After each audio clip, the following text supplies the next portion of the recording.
Samantala, Department of Foreign Affairs handang-handa na sa muling pagsalang sa world stage para sa nalalapit na international trip ni Pangulong Rodrigo Duterte. DFA umaasang makukumbinsi ng Pangulo si Indonesian President Joko Widodo na bigyan ng pardon ng ating kababayang si Mary Jane Veloso.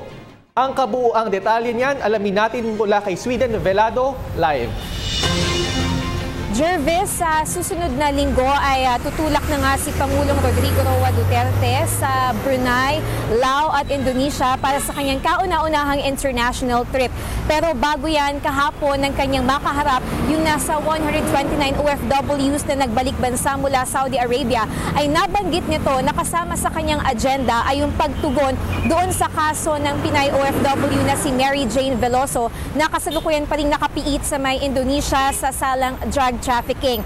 Kaugnay niyan, umaasa ang Department of Foreign Affairs na magiging positibo yung pakikipag-usap ni Pangulong Duterte kay Indonesian President Joko Widodo. Narito po, pakinggan natin ang naging pahayag ni DFA spokesperson Charles Jose.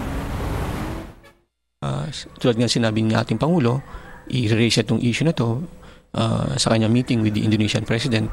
At kung mapagbibigyan siya na bigyan ng pardon, and then mas lalong makakabuti para kay Mary Jane. Jervis, magugunita na noong April 28, 2015 ay pansamantala munang ipinagpaliban yung pagbitay dapat kay Mary Jane Veloso matapos sampahan ng mga kasong illegal recruitment, drug trafficking at estafa ang kanyang recruiter na si Maria Cristina Serio. Ayon kay DFA spokesperson Charles Jose, umaandar pa rin ang kaso magpasa hanggang ngayon na pinangangasiwaan ng kagawaran ng hustisya. Nakatakda rin aniya magtungo ang mga abogado mula dito sa Pilipinas sa Indonesia para kunin na ang testimonya ni Mary Jane. Jervis, ibinahagi rin sa atin kanina ni ASEC Charles na permanently na nga isususpend na balak ng isuspend ni DFA Secretary Perfecto Yasa yung pag-issue ng Hajj passport sa ating mga kababayang Muslim. Bunsod ito ng mga nahuling nasa 177 Indonesians na nagpanggap bilang mga Pilipino upang makakuha ng Hajj passport.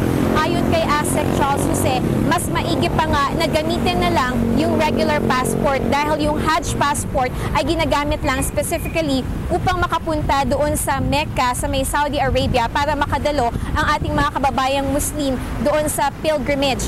At hindi na yan pwedeng gamitin sa iba pang travel purposes, hindi kagaya ng ating regular passport na may mas maigting at pinalakas na security features. Yan naman ang ating mga nakalap na balita mula rito sa lungsod ng Pasay para sa PTV News, Sweden Velado.